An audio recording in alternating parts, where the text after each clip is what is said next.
Good evening, everyone. Welcome to our 23rd class of this intermediate English course.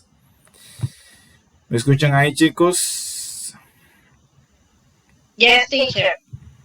Okay, thank you, Nelisa. Hi, Yanni. Bien, chicos, la luz lo hizo de nuevo ahora porque llegó, pero déjenme ver si, aunque no podamos revisar las prácticas, por lo menos podamos asignar las prácticas que continúan para el lunes, ¿verdad? Para no atrasarnos. Y como en la plataforma ya se encuentra la práctica que tiene que ver con todos estos temas, entonces no tengan ningún tipo de dificultad. ¿Ok? Entonces me voy a enfocar en las explicaciones y si nos da tiempo, porque a las 8 hay otro grupo, pues entonces revisamos una que otra tarea. Si no, pues queda todo pendiente para el lunes, que el lunes ya lo podremos hacer. Entonces, ok, el lunes estuvimos viendo la introducción de la unidad número 11, It's a Really Nice City. Esto era una tarea, teníamos esta conversación, ¿verdad? Estos ejercicios, todo esto lo vamos a revisar probablemente el lunes. Entonces vamos con el tema que continúa, que es conjunctions. Rápidamente aquí tenemos lo que son las conjunciones, nada complicado, nada difícil, muy sencillo. Habíamos visto ya la conjunción and y la conjunción but. Sabemos que and lo vamos a utilizar cuando hay dos ideas que son similares. Y vamos a usar la conjunción but cuando tenemos ideas de contraste. ¿Verdad que sí? Eso ya lo sabíamos. Los Angeles is a big city and the weather is nice. Tenemos dos ideas aquí que van de la mano, ¿verdad? Mientras que la segunda oración, Boston is a big city, but is not too big. Boston is a big city, but it's not too big. Tenemos aquí una idea de contraste, ¿verdad? Un pero. ¿Dónde entra entonces el though y el however? El though y el however. Though y however vienen siendo como primos de but. Son conjunciones también de contraste. Son conjunciones también de contraste. Fíjense que utilizaron la misma oración para las tres oraciones, que son de contraste. ¿Qué sucede? Though es una expresión informal en el inglés, que se coloca al final. Es decir, en vez de colocar el contraste aquí a la mitad, como sucede con el but, el though se coloca al final. Y esta oración, usando esta expresión, en inglés es una referencia informal. It's a big city, it's not too big though. Normalmente cuando utilizamos el though, la entonación cae al final. It's not too big though. ¿Ok? ¿Por qué los americanos utilizan comúnmente el though? Porque el though es como una forma de hacer un contraste sin que sea tan fuerte, tal vez como con but. No es ese pero molestoso que está en la oración, sino que es un poco más suave. En su idioma es mucho más suave. Entonces es mucho más friendly, mucho más amistoso ese contraste. Entonces, ustedes lo van a notar mucho en las películas, si no lo han notado ya, que utilizan mucho though para todo cuando van a hacer un contraste. Por ejemplo, for example, that car is nice. It's too expensive though. Por ejemplo. O Los Angeles is a beautiful city. It's dangerous though. Sí, en vez de yo decir but, ¿verdad? Que pude haber dicho but en todas, salvo que en vez de estar al final, el but siempre era en el medio. En el caso de though lo coloco al final. Luego tenemos el caso de however. However y though están haciendo la misma función. Ambos están en un formato informal. ¿Ok? Sucede algo curioso con however, y es que however suele ser una conjunción formal en inglés. No suele ser una conjunción informal. Suele estar aquí, en el medio. Por ejemplo, normalmente ustedes van a ver a however aquí. It's a big city, however, it's not too big. Cuando tenemos a however aquí en este punto, however está en un formato formal. Mientras que cuando tenemos however al final de la oración, tenemos la misma idea, pero con el however al final, la estructura está en informal. Sí. Entonces, though al final, however al final, son expresiones informales, siendo though la más común, porque los americanos suelen utilizar el however en este punto aquí con mayor frecuencia, ¿ok? En su estructura formal, porque ya tienen a though para la informalidad. Y tenemos a but. Entonces, tanto but, though y however son de contrastes. La diferencia es que but es el más común de todos, neutral. Though y however en este punto vienen siendo informales. Eso es todo. ¿Se entendió esa parte ahí?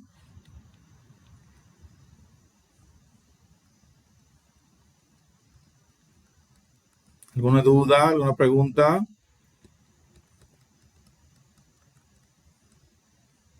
Bien, si no hay ninguna duda, pues vamos a continuar. Básicamente es eso, chicos. Entonces, tenemos estos ejercicios que se van a unir a los ejercicios pendientes. Tenemos aquí estas oraciones, ¿verdad? Esas oraciones que utilizan, que nos ponen entre paréntesis las conjunciones. Debemos de elegir cuál de las dos sería la correcta. Hay una sola por cada oración, evidentemente. Entonces, miramos la oración e identificamos cuál sería la conjunción ideal y la colocamos en su respectivo lugar. De eso va este ejercicio, muy sencillo. Este ejercicio que vemos aquí es lo mismo. Cuando usted haya hecho este, se dará cuenta de que este es más fácil aún. Igual, tenemos al final, entre paréntesis, los dos tipos de conjunciones y tenemos que elegir una de las dos. Solamente hay que recordar lo básico y lo tenemos aquí arriba nuevamente. Usamos el en, ¿verdad? Cuando las oraciones son similares o para añadir información adicional. Y usamos el but, el though y el however for contrasting information, para información contrastante. Los tres, but, though y however, cumplen la misma función, pero se pueden colocar en lugares distintos. But va en el medio, mientras que though, y en este caso however, va al final. Bien, dije en este caso, pues, por lo que les comentaba, normalmente se utiliza de manera formal en el medio, pero en el libro lo tenemos al final, vamos a trabajar con él al final. Bien, tenemos luego este ejercicio, también muy sencillo. Aquí nos dice, check if these sentences need a or n, then write a or n in the correct places. Si recuerdan que habíamos visto el uso de los artículos indefinidos a or n. Ahora bien, ¿qué sucede cuando antes de un sustantivo como city, como park, encontramos otros elementos? Como por ejemplo old, que es un adjetivo. O encontramos previo a park new y fairly. New, que es un adjetivo, y fairly, que es un adverbio. ¿Qué sucede en ese caso? Cuando tenemos un sustantivo que esté en singular y que amerite el uso de un artículo indefinido. Se rompe y se coloca aquí o se coloca aquí. En inglés hay una regla. Cuando tenemos un sustantivo, tenemos el adjetivo y un adverbio, colocamos el artículo indefinido que corresponde aquí, antes del adverbio. Cuando solamente tenemos el sustantivo y tenemos el adjetivo, lo vamos a colocar aquí, en old city, ¿verdad? Tomando en cuenta si inicia con vocal o no el adjetivo o el adverbio en cuestión. Entonces, ¿qué es lo que tienen en común ambas oraciones? Que ambas oraciones incluyen un sustantivo. ¿Ok? Ya sea que yo tenga un sustantivo y un adjetivo, o tenga un sustantivo, un adjetivo y un adverbio, voy a colocar siempre el artículo indefinido previo al último elemento modificador, ya sea el adverbio o el adjetivo. ¿Por qué le hago énfasis en el asunto del sustantivo? Porque a veces tenemos oraciones como esas que están aquí abajo, que dice it's fairly new. Si usted mira esa oración no tiene un sustantivo. Solamente tiene un adjetivo y un adverbio. Por lo tanto, no amerita el uso del artículo indefinido. Lo mismo sucede con la última oración. It's old. Old es un adjetivo. No hay sustantivo. Por lo tanto, no amerita el uso del artículo indefinido. Así que vamos a utilizar el artículo indefinido cuando el adjetivo va acompañado de un sustantivo o cuando el adverbio y el adjetivo van acompañados de un sustantivo. La clave aquí es el sustantivo. Entonces, tomando eso en cuenta, van a mirar estas oraciones y van a identificar en cuáles casos sí aplica el uso de a or n. En cuáles casos sí aplica el uso de a or n. Evidentemente, habrán oraciones donde no aplica, pues no lo lleva. Entonces, las que sí lo lleva, las van a marcar y las van a tener ahí para revisarlo el próximo lunes. También tenemos este listening, describing hometowns. Listen to Abby and Christopher talk about their hometowns.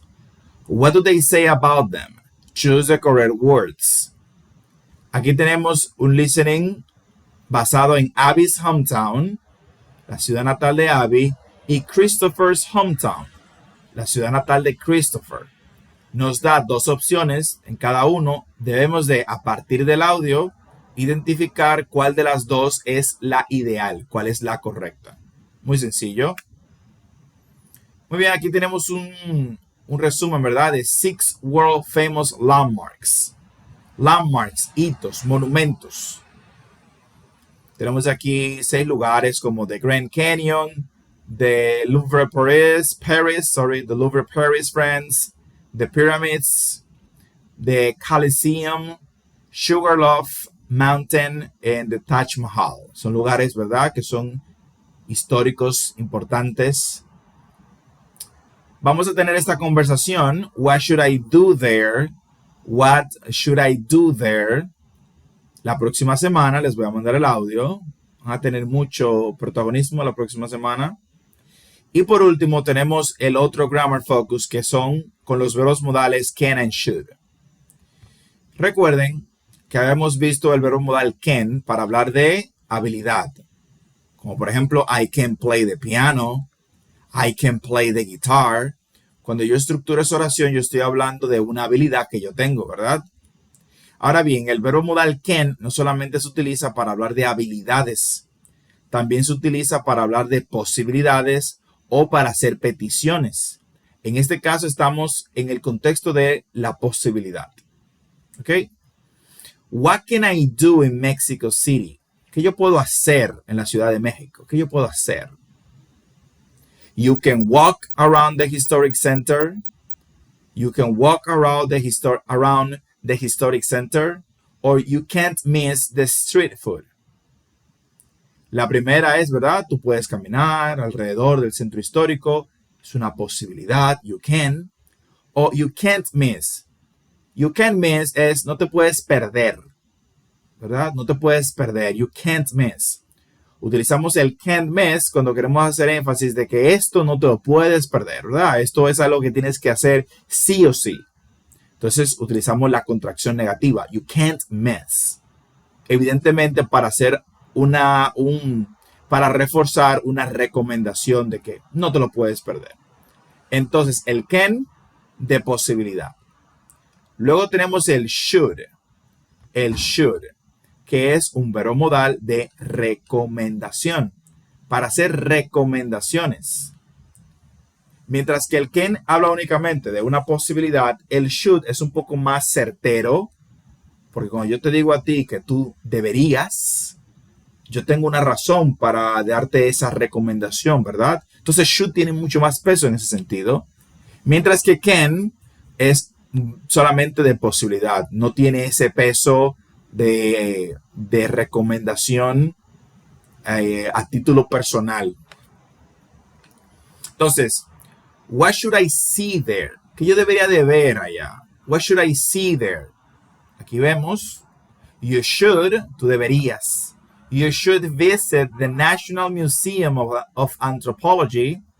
You should visit the National Museum of Anthropology. Or you shouldn't miss the Diego Rivera murals. You shouldn't miss the Diego Rivera murals. ¿Qué tenemos aquí? Tenemos estructuras similares. Los verbos modales se caracterizan precisamente porque comparten las mismas dinámicas. Es decir, comparten reglas, estructuras. Entonces, fíjense cómo las dos de arriba, uno es tú puedes y otro es tú deberías. Y la otra es you can miss, no debes de perderte, o no puedes perderte, mientras aquí tenemos you shouldn't miss, tú no deberías de perderte. Ambas tienen una estructura similar, ¿verdad? Después de la contracción tenemos el verbo miss, de no puedes perderte o no debes perderte. Están transmitiendo ideas similares, pero el shouldn't es más fuerte todavía, por lo que le comentaba anteriormente. ¿Ok? Entonces, can, posibilidad, should, recomendación. ¿Ok? Una recomendación. ¿Se entendió esa parte ahí?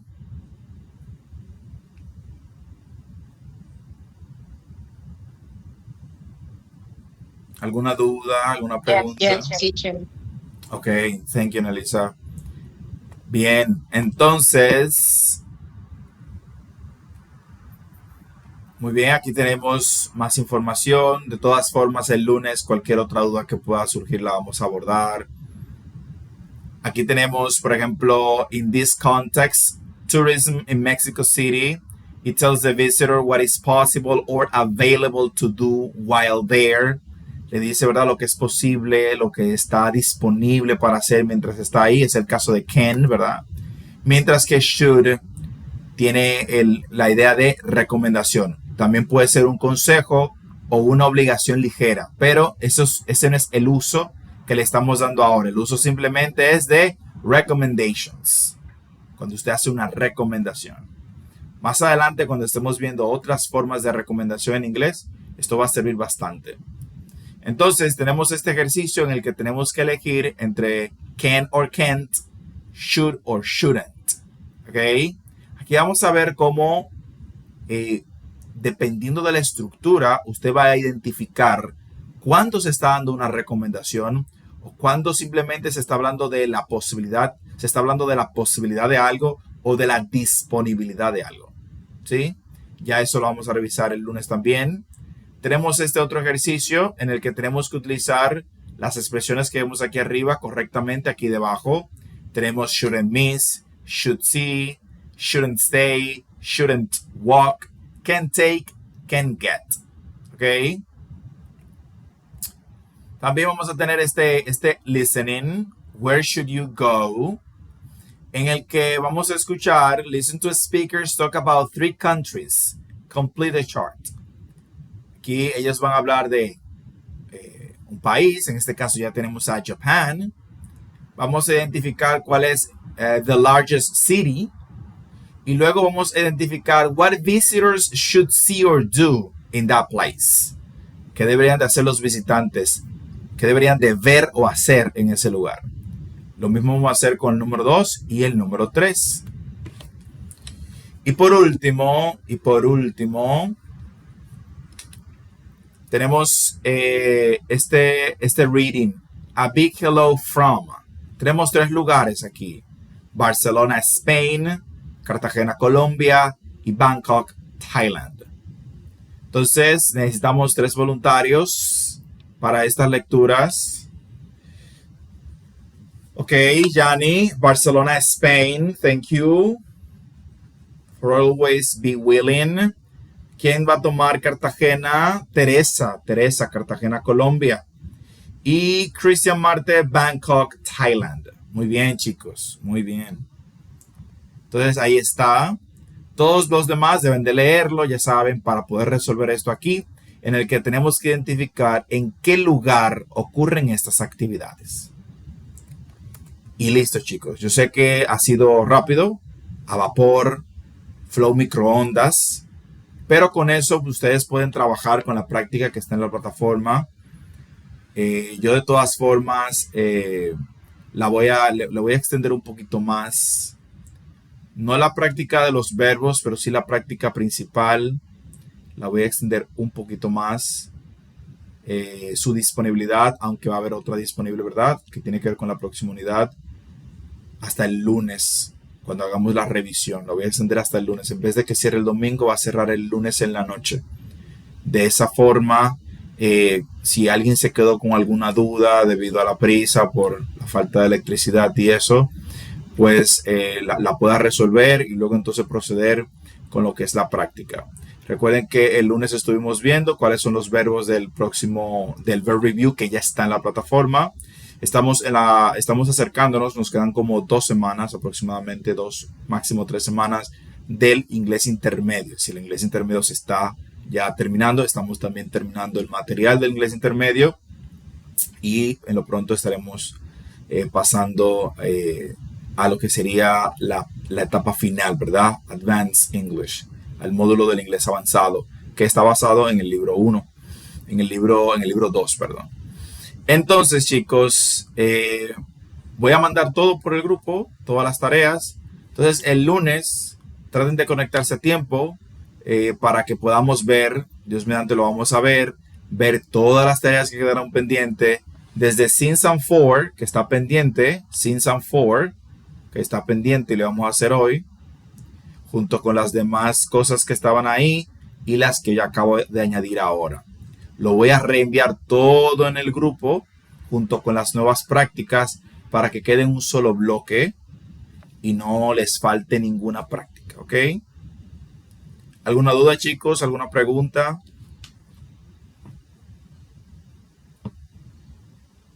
Bien, si no tienen ninguna duda, hasta aquí ha sido esta muy breve clase.